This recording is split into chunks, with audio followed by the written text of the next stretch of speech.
नमस्कार। कभी सोचा है हमारे चारों तरफ ये जो दुनिया है, ये हवा, ये पानी, यहाँ तक कि हम खुद आखिर बने किस चीज से हैं? चलिए आज इसी बुनियादी सवाल की तह तक चलते हैं।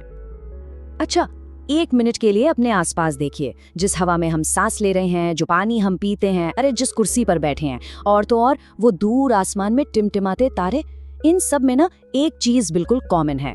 आज हम उसी एक चीज के राज से पर्दा उठाएंगे। तो तैयार हैं? हमारा ये वैज्ञानिक सफर बस यहीं से शुरू हो रहा है, इस बड़े से सवाल का जवाब खोजने के लिए। वैज्ञानिकों ने इस चीज को एक नाम दिया है, पदार्थ यानी मैटर। मतलब कोई भी चीज जिसमें थोड़ा सा भी वजन हो, या यूं कहें कि द्रव्यमान हो और जो जगह घेरती हो, वो पदार्थ है। इसका सीधा सा मतलब है कि रेत के एक नन्हे से कण से लेकर बड़े बड़े ग्रहों तक सब कुछ पदार्थ ही तो है। लेकिन सदियों तक ना वैज्ञानिक और दार्शनिक इस एक सवाल पर उलझे रहे कि ये पदार्थ आखिर है कैसा।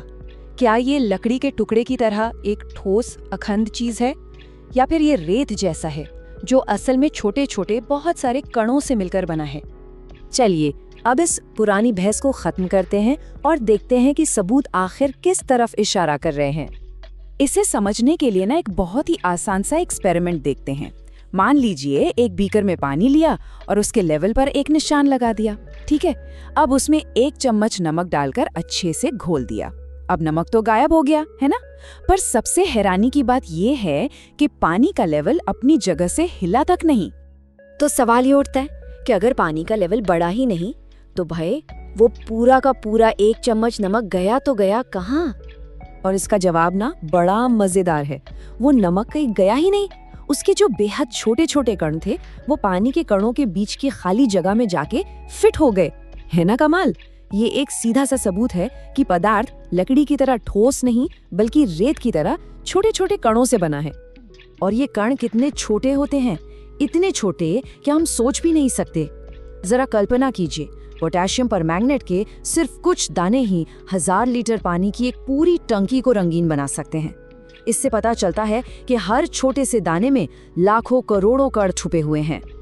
तो अब ये तो साफ हो गया कि सब कुछ कणों से बना है। तो चलिए अब इन नन्हे मुन्ने कणों के कुछ और राज खोलते हैं। इनका बर्ताव कैसा होता है? देखिए, पदार्थ के कणों के 3 मेन नियम हैं। पहला, उनके बीच खाली जगह होती है, जैसा हमने अभी अभी नमक वाले एक्सपेरिमेंट में देखा। दूसरा, वो कभी एक जगह टिक कर नहीं बैठते, लगातार घूमते फिरते रहते हैं।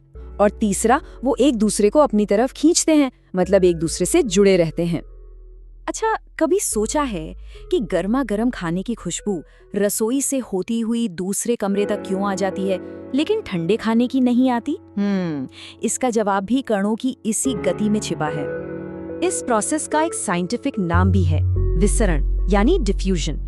मतलब जब खाने की महक वाले कण हवा के कणों में अपने आप घुल मिलकर हम तक पहुंचते हैं, तो उसे ही विसरण कहते हैं। तो असली राज ये है, गर्मी का मतलब है ज्यादा एनर्जी। जैसे ही तापमान बढ़ता है, खाने की महक वाले कणों को गतिज ऊर्जा मतलब काइनेटिक एनर्जी मिल जाती है, और वो एकदम रॉकेट की तरह तेज हो जाते हैं। और जितनी तेजी से वो चलेंगे, उतनी ही जल्दी हवा में फैलकर हमारी नाक तक पहुंच जाएंगे। इसीलिए तो गर्म खाने की महक इतनी जबरदस्त आती है।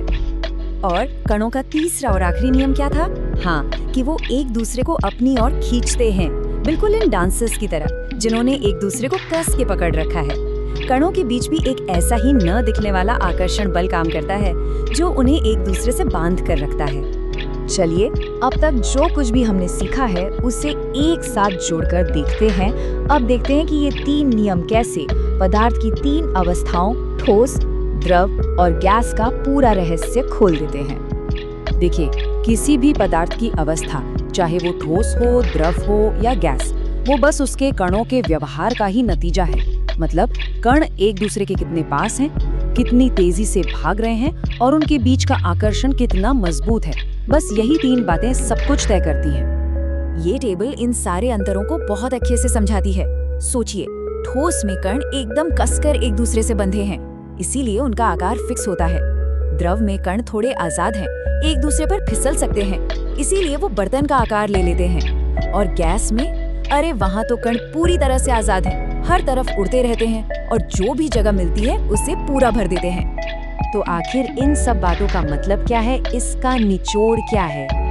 तो हमने क्या जाना, यही कि हमारे आसपास की हर चीज अनगिनत बेहद छोटे छोटे कणों से बनी है और इन कणों के बस 3 सीधे साधे नियम हैं। उनके बीच खाली जगह है, वो हमेशा चलते फिरते रहते हैं और वो एक दूसरे को अपनी तरफ खींचते हैं। इन्हीं 3 सिंपल से नियमों पर पदार्थ की पूरी दुनिया चल रही है। तो अब हम ये तो जान गए कि कणों का बर्ताव ही पदार्थ की अवस्था तय करता है, लेकिन यहाँ एक और बहुत दिलचस्प सवाल खड़ा होता है, क्या कोई पदार्थ अपनी अवस्था बदल भी सकता है? मतलब क्या बर्फ पानी और पानी भाप बन सकता है? इस सवाल का जवाब शायद हमारी अगली खोज का हिस्सा हो। सोचिएगा जरूर। Please like, share and subscribe.